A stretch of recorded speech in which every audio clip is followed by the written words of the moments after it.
이전에 서론 부분으로 그러니까 어떤 예배서다, 빌립보서다, 뭐 갈라디아서다, 뭐 고린도서다 이런 책을 대할 때 우리가 먼저 제일 중요한 게 이 서신이 기록된 배경이 뭐냐, 이 좀 기록된 배경을 좀 우리가 알아야 이 성경을 바로 이해할 수 있습니다. 예를 들어서 우리가 성경에 보면 개들을 삼가라 이런 것을 이 배경을 모르고 이걸 문자적으로만 보면 개들을 삼가라, 이게 문자적으로만 보면 동네 돌아다니는 강아지를 뭐 주의하라 이런 말인가? 사실은 그 성경의 배경을 보면 이단을 지칭할 때 이단을 지칭해서 개들이라고 표현했고, 할례를 주장하는 율법주의자들을 지칭할 때 은유적으로 개들이라고 표현했는데, 이런 배경을 모르면 도대체 개들을 삼가라 이게 잘 모르거든. 또 갈라디아서에 보면 너희가 다름질을 잘 하더니 왜 이렇게 변화됐느냐라고 하는 말씀을 대할 때 다름질을 잘 하다가 이게 무슨 말인가? 사실은 믿음을 가지고 예수 그리스도만 목표하고 말하자면 한 걸음 한 걸음 인내로서 이제 신앙생활을 잘 하다가 율법주의에 빠진 것을 은유적으로 표현해서 다름질을 잘 하다가 어떻게 이렇게 진리에 불순종하게 됐느냐, 다름질을 잘 하다고 왜 이렇게 멈췄느냐, 이게 무슨 말인가 하는데 이 배경을 이해하면 이런 배경에 기록되기 때문에 이렇게 표현한 것은 이런 의미구나 하는 걸 알 수 있거든요. 그러면 갈라디아서의 배경은 뭐냐? 갈라디아 지방, 지금은 갈라디아라고 하는 지역 이름이 없습니다.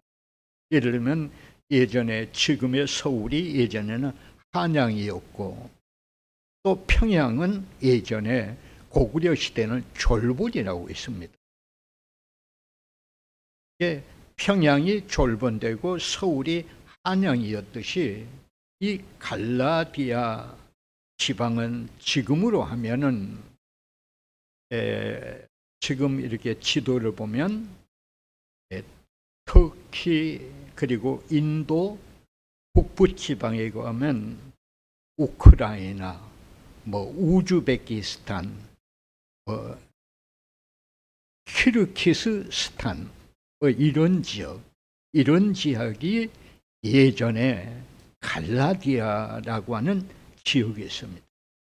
이 지역에서 바울이 선교 활동을 통해서 이들이 복음을 듣고 믿음 생활을 잘 해갔는데, 어느 순간인가 율법주의자들이 교회에 침투해서 할례를 받아야 된다. 구원을 얻으려면 할례를 받아야 되고, 그리고 구약 시대에 지켰던 절기를 철저히 지켜야 되고 율법을 지켜야만이 구원 얻을 수 있고 천국에 갈 수 있다. 이게 바울의 복음을 듣고 오직 하나님의 은혜로 구원을 얻게 되고 믿음으로 구원을 얻는다는 이 진리를 받아들여서 믿음 생활을 잘 하다가 이 율법주의자들의 꼬임에 넘어가서 이들이 이 지역의 교회들이 이상하게 율법주의로 돌아가고 있음을 바울이 듣고 이래서는 안 되겠구나 해서 이를 바로 잡기 위해서 바로 이 갈라디아서가 기록되어 있습니다. 이런 배경에 의해서 갈라디아서가 기록되었고, 당연히 저자는 사도 바울이고, 그럼 참고로 우리가 조금 한 걸음 더 나아가서 좀 딱딱하지 않게, 그러면 이 갈라디아서를 예전의 신학자들은 어떻게 이 갈라디아서를 평가하고 어떻게 이해하고 우리 기독교에 어떤 영향을 끼쳤는가? 대단한 영향을 끼쳤습니다. 예를 들면 루터가 1517년에 이제 독일에서 종교 개혁을 했습니다. 그 당시는 이제 천주교가 이제 전 유럽을 강타하는데, 특별히 천주교에서도 그 당시에 레오 10세라고 하는 교황이 미언제부라고 하는 것은 우리 조상들이나 우리의 말하면 형제들이 말하면 그리스도를 영접하지 아니함으로 지옥에 갔는데, 그 영혼들이 지금 연옥에 가 있는데, 후손들이 말하자면 헌금을 많이 하고 봉사를 많이 하면 연옥에 있는 영혼들이 천국으로 옮겨진다. 그래서 면제부라고 하는 걸 이제 매매하게 됐는데, 루터도 역시 천주교 사제였는데, 그 당시에는 평신도는 성경이 없었으니까 오직 사제들이나 신부들만 성경을 가지고 있었고 읽었으니까, 평신도들이 성경이 없으니까 교황이나 추기경들이 하는 그런 말만 믿고 전부 잘못되어 있는 거예요. 그래서 바로 루터가 바로 이 로마서와 갈라디아서를 읽고는 우리가 어떤 공로나 어떤 헌금이나 봉사로 인해서 구원을 얻거나 또 연옥에 있는 이제 영혼들이 천국으로 옮겨지는 것이 아니고, 오직 사람이 의롭다함을 얻는 것은 하나님의 공로와 하나님의 은총을, 인간이 그 공로와 하나님의 은총을 받아들이고 믿음으로만 구원 얻고 의에 이른다고 하는 교리를 깨닫고는, 이제 루터가 이 갈라디아서를 읽고 종교 개혁을 하는 계기가 되었고, 이 갈라디아서를 기독교의 대헌장이다. 로마서와 갈라디아서는 정말 우리 기독교의 대헌장과 같고, 보석 중에서도 다이아와 같은 귀한 서신이다. 이렇게 평가가 있습니다. 이걸 우리가 서론적으로 이제 참고로 이제 염두에 두시고, 오늘 본문으로 들어가고자. 자, 오늘 본문은 사도 바울이 그 갈라디아 교인들에게 본론을 제시하기 전에 먼저 이제 문안 인사를 드립니다. 잘 아는 대로 우리가 사도 바울은 어떤 교회 지역의 교회들에게 서신을 보낼 때는 항상 먼저 문안 인사를 하는데, 오늘 이 갈라디아서에 대해서도 먼저 이제 1절부터 5절까지는 문안 인사인데, 내용은 이렇습니다. 사람으로 말미암은 것도 아니고 사람에 의해서가 아니라 정말 하나님 아버지의 뜻으로 말미암아 사도된 바울은 갈라디아 여러 지방에 있는 교회들에게 권한한다. 당신네들에게 하나님의 은혜와 평강이 있기를 원합니다. 라고 하면서 말씀하기를, 하나님께서 우리를 사랑하셔서 이 악한 시대에 우리를 건지시려고 우리를 대속하시기 위하여 자기 몸을 주셨다. 즉 예수 그리스도의 십자가의 은혜를 이제 배경으로 해서 문안 인사를 하고 있습니다. 자, 우리가 여기서 문안 인사인데 우리가 좀 꼭 집어서 좀 오늘 이 시간에 우리가 좀 묵상하고 좀 은혜를 나누고자 하는 말씀은, 물론 여러분도 이 말씀에서 한 절 한 절이 다 우리에게 받아들이는 감각이 다르고 또 받은 은혜에 따라서 좀 다르게 우리가 이해할 수 있지만, 오늘 제가 좀 우리 같이 좀 묵상하고 싶은 건, 그래, 하나님의 뜻으로 말미암아 사도가 된다. 하나님의 뜻으로 말미암아. 이 말씀이 좀 우리에게 좀 좋은 교훈이 되지 않겠는가. 사람으로 의해서 사도된 게 아니다. 어떤 사람의 의지나 사람의 어떤 권고나 어떤 인간에 의해서가 아니라 철저히 하나님의 뜻에 의해서 내가 사도가 됐다라고 하는 걸 강조하는 대목입니다. 그렇습니다. 어찌 바울이 사도가 된 것이 하나님의 뜻으로 된 이것만 하나님의 뜻인가?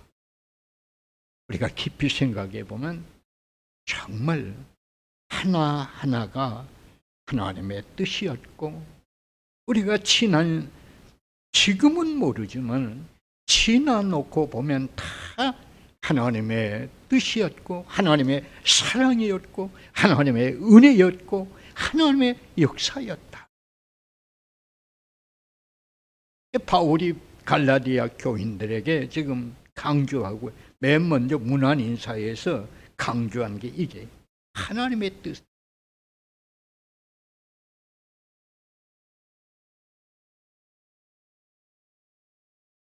바울에게 역사하신 하나님, 지금도 우리에게 역사하신 하나님이 우리를 향한 뜻을 가지고 계십니다.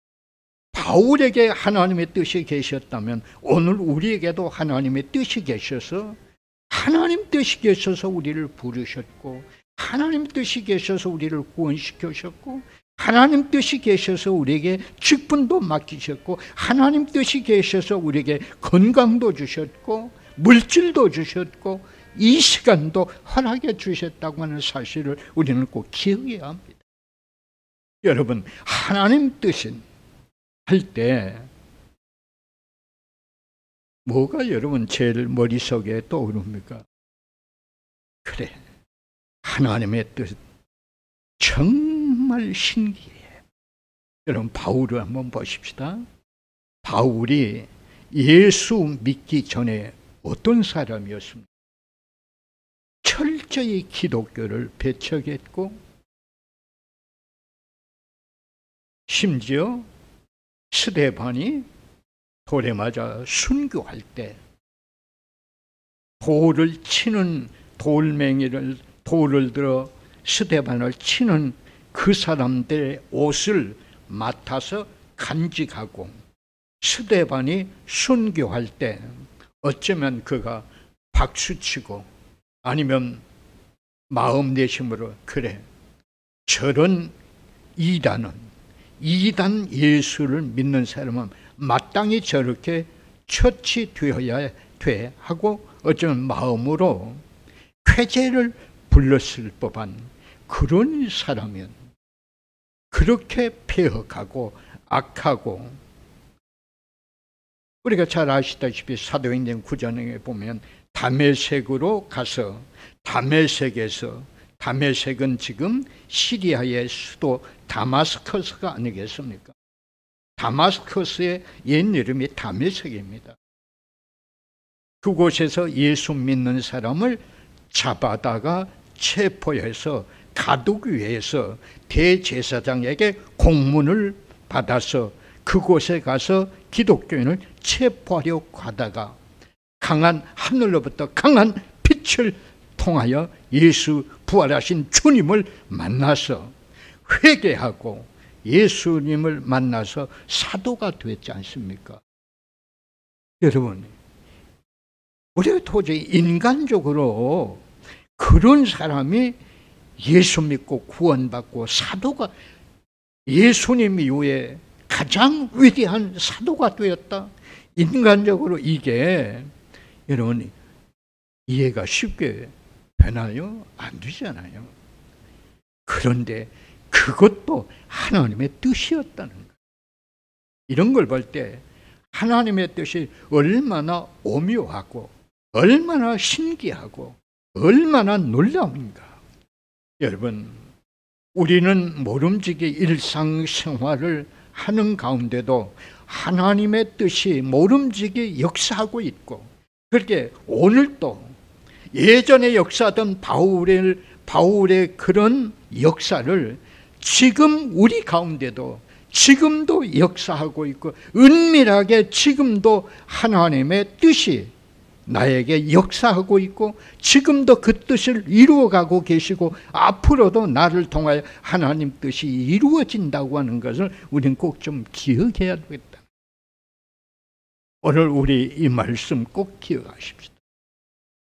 하나님의 뜻으로 말미암아 사도가 된 바울처럼 오늘 우리도 하나님의 뜻이 계셔서 우리를 부르셨고, 우리를 이 교회로 세우셨고, 이 교회에서 직분을 주셨고, 나를 통하여 하실 일이 있기 때문에 하나님께서는 이 시대에 나를 부르시고 지금도 역사하시고 하나님의 뜻에 의해서 나는 지금 움직이고 살아가고 있고 누리고 있고 역사 가운데 있다고 하는 사실을 기억하고, 하나님의 뜻은 이렇게 너무 신기하고 오묘하기 때문에 우리는 인간적으로 모든 걸 판단하고 이해하고 할 것이 아니라, 그래, 하나님의 뜻이 계시겠지. 내가 고난 가운데 있을지라도, 내가 어떤 억울한 사건을 만날지라도, 기쁜 일을 만날지라도, 그래, 하나님 뜻이 있겠지. 뭔가 하나님께서 역사가 있겠지. 하나님의 뜻은 내가 지금 분별할 수 없어. 너무 오묘하고 너무 신기하고 너무 깊고 너무 은밀해서 나는 이해할 수 없어. 그러나 하나님은 모든 것이 합력하여 나에게 선을 이루게 해주셔. 지금은 내가 이해할 수 없지만 먼 훗날에는 이것도 하나님의 은혜였구나 라고 할 수 있음을 여러분 꼭 기억하시기를 소원합니다. 말씀을 마치려고 하니까 마침 지금이 고난주간, 예수님의 고난을 묵상하는 주간이니까 오늘 본문과 좀 연결시켜서 우리 3절에 보니까 우리의 하나님 아버지와 주 예수 그리스도부터 은혜와 평강이 있기를 원하노라. 그리스도께서 하나님 곧 우리 아버지의 뜻을 따라 이 악한 시대에서 우리를 건지시려고 우리 죄를 대속하기 위하여 자기 몸을 주셨으니 영광이 그에게 세세토록 있을지어다. 예수 그리스도의 대속의 은혜를 말할 배경으로 해서 갈라디아 교회 성도들에게 문안 인사를 드리면서 먼저 하나님의 뜻을 말하고 난 다음에는 예수 그리스도께 계속해 주신 그 은혜, 자기 몸을 바쳐서 우리를 속죄해 주신 그 은혜와 하나님의 귀하신 뜻을, 하나님의 그 크신 사랑을 이제 사랑을 배경으로 해서 그들에게 은혜와 평강이 있기를 하고 맞추고 있습니다. 여러분, 오늘은 두 가지를 기억하십시다.